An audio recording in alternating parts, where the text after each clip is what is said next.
À la fin du XVIIIe siècle, sur la Révolution, avant la Révolution, après la Révolution, entre l'abbé Grégoire et la construction et la constitution du consistoire sous Napoléon Ier, il y a un moment très important pour les Juifs, très important.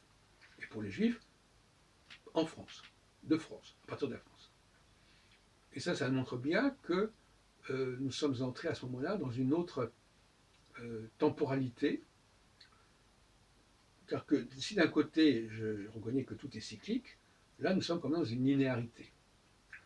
Une linéarité qui a commencé d'ailleurs vers le XVIIe siècle, c'est le XVIIe siècle, avec une émergence du fait juif flagrante, avec une laïcisation du fait juif, c'est-à-dire que les juifs ne sont plus, c'est ce que j'appelle les juifs de la Nouvelle Alliance, ils ne sont plus ceux qui sont tributaires de la loi et de la Torah, mais ils sont porteurs d'un génie intérieur, d'un génie personnel, qui leur permet de contribuer de manière remarquable à l'histoire des sciences, etc.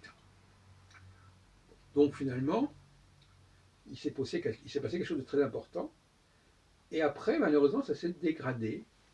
Il y a eu l'affaire Dreyfus, il y a eu différentes choses, mais je pense quand même que, quelque part, le destin juif est en France. La nouvelle terre promise est en France, et euh, Napoléon, en créant le consistoire, il a fait quelque chose de très intelligent, c'est-à-dire qu'il a créé un État juif, mais au sein de la société française, qui n'impliquait pas forcément, ça c'est très moderne, une territorialisation. On sait très bien qu'aujourd'hui, par les systèmes de réseaux sociaux, les gens peuvent faire partie d'une communauté sans qu'il y ait une territorialisation de leur présence. Eh bien, c'est déjà plus ou moins ce que Napoléon anticipe en quelque sorte. Il ne propose pas que les Juifs soient cantonnés dans un espace donné, mais il leur propose un statut particulier, une structure. Le consistoire, c'est une sorte d'État juif en fait.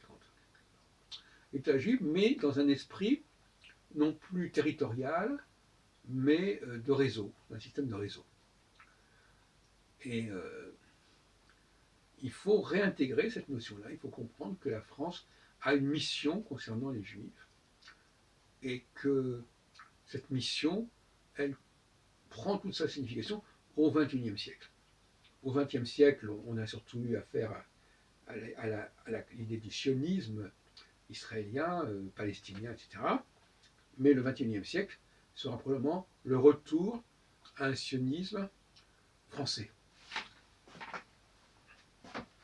sous des modalités qui sont totalement différentes de celles qui se passent au Moyen-Orient.